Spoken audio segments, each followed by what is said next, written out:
Good Monday morning, my friends. I trust that you're doing well and that you've had a great weekend. Marvelous weather this weekend. God was so abundantly good. And you know, it made me stop and think about all of the challenges that we have confronting us and kind of stymie us in some ways. You know, what are we going to do? We've got this, we've been fiddling with this virus thing now for 3 months. And we've got so many experts and so many different ideas and so much. And of course, we're getting impatient.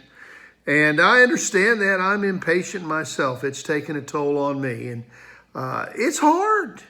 It's hard. And then we have the dilemmas that we have as a nation confronting us. You know, what is going to be the solution to so many of the problems that we're facing? And it becomes a challenge for us. That is, it's a challenge until we decide to turn our eyes and our minds and our hearts toward the only person in the universe that can solve the problems. That would be the God of the universe. You know, there's a wonderful promise in Jeremiah chapter 33 and verse number 3.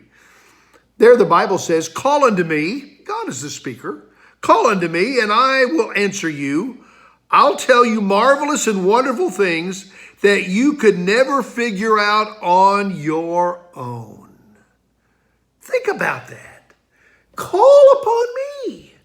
We spend so much of our time spinning in a circle trying to figure it out ourselves, you know.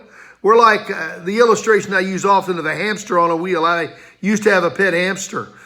And that crazy hamster had its days and nights mixed up. And he'd get on that wheel in the middle of the cage in the middle of the night. And oh my goodness, he'd run and he'd run and he'd run and he'd run. But he never was going to get anywhere because it was the wheel to nowhere. And isn't that the way we approach our lives so much of the time, our challenges? We try to figure it out. We try to solve the problem. We try to run here and run there and look for this solution, that solution. And we never stop to look to the real source who can give us the answer to our needs and the answer to our problems. That would be the God of the universe. We never stop to call upon him. He says, "Call on me." Are you calling on him?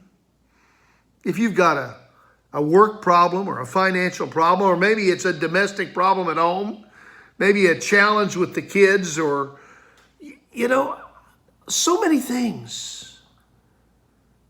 When are you going to decide to take and lay those things at the feet of the only one that can really resolve them? Once again, he says, "Call on me. And I'll answer you. I'll give you an answer. I'll tell you marvelous and wonderful things that you could never figure out on your own." Maybe that's the problem. We haven't come to the point to where we recognize the fact we can't fix it. We really can't fix it. And then we turn to God and let him solve the problem. I want to encourage you today, my friend. Decide to turn it over to God. Decide to turn the problems, the needs, the circumstance, and the situations over to him. Call upon him and let him show you great and mighty things which you don't know. God bless you. Have a great week. I trust you'll turn to him in your life. Thank you.